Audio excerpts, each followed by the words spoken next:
ഈ മൂത്താന്തറയിൽ ബോംബ് കണ്ടെത്തിയിട്ടുണ്ട്. മൂത്താന്തറയിലെ ബോംബല്ല, അത് ഗണപതി ഉത്സവമാണ്. ഗണപതിക്ക് മുമ്പിൽ ചീനിപ്പടക്കം പൊട്ടിക്കാൻ വേണ്ടി കുട്ടികളൊക്കെ ചീനിപ്പടക്കം വാങ്ങി വൈകുന്നേരം 4 മണിക്ക് 5 മണിക്ക് പൊട്ടിക്കും. അതാണ് അതെല്ലാം ബോംബാണ് വിചാരിച്ചാൽ ഞങ്ങൾക്ക് മൂത്താന്തറയിലെ ബോംബുണ്ടാക്കേണ്ട ഗതികളൊന്നും ഞങ്ങൾക്ക് ഉണ്ടായിട്ടില്ല. പക്ഷേ മാരകമായ സ്ഫോടക വസ്തു എന്നൊക്കെയാണല്ലോ. മാരകമായ സ്ഫോടക വസ്തു പിടിക്കട്ടെ പോലീസ്. 4 കൊണ്ടുപോയി പിടിച്ചോട്ട് ഉണ്ടാക്കിയ ആളെ നമുക്കെന്ത് വേണം? നിങ്ങൾ MLA-ക്കെതിരെ ഭയങ്കര പ്രതിഷേധം നടത്തുന്നു. കോഴീനൊക്കെ എടുത്തിട്ടാ പ്രതിഷേധം. അയാൾ കോഴിയിലാകുന്നതെന്ന് എല്ലാവരും പറയുന്നത്. നിങ്ങൾ ചൈനക്കാരെ കോഴിയിലാകുന്നെന്ന് പറയുന്നത് ഞങ്ങളല്ല. അപ്പൊ MLA-ക്ക് പാലക്കാടിന്റെ MLA ആണ്. ഇവിടുന്ന് പോയിട്ട് ഇപ്പം 10-15 ദിവസമായി കാണാനില്ല. അതെ, ആള് തിരിച്ചു വരാണെന്നുണ്ടെങ്കിൽ പ്രതിഷേധം. ഇവരൊക്കെ രാഹുൽ ഗാന്ധിയുടെ ശിഷ്യന്മാരില്ലേ? രാഹുൽ ഗാന്ധി 3 മാസം മുമ്പ് എവിടേക്കാ പോകുന്നത്? വിദേശത്തേക്ക്.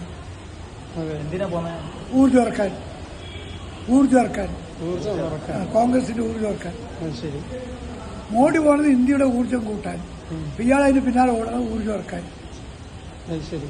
ഇന്നിപ്പോ കോൺഗ്രസ് കൌൺസിലർമാർ ഒരു പ്രതീകാത്മക ബോംബൊക്കെ ആയിട്ട് അവരെന്താ ബോംബ് മണ്ണാങ്കട്ട കൊണ്ടുവരും? എനിക്കെന്ത് വേണം?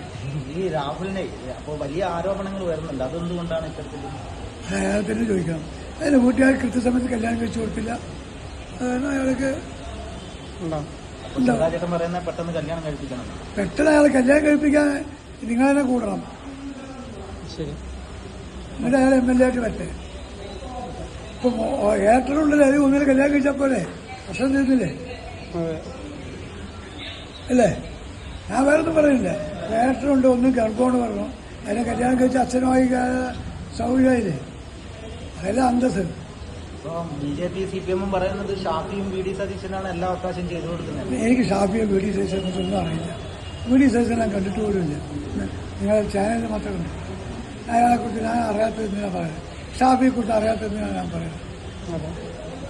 ഇയാളെക്കുറിച്ച് അറിയുന്നത് പത്രത്തിൽ വന്ന കാരണം, അല്ലെങ്കിൽ നമ്മൾ അറിയൂലല്ലോ. കോൺഗ്രസ് പുറത്താക്കി, പക്ഷേ MLA സ്ഥാനം ആള് രാജിവെച്ചില്ല.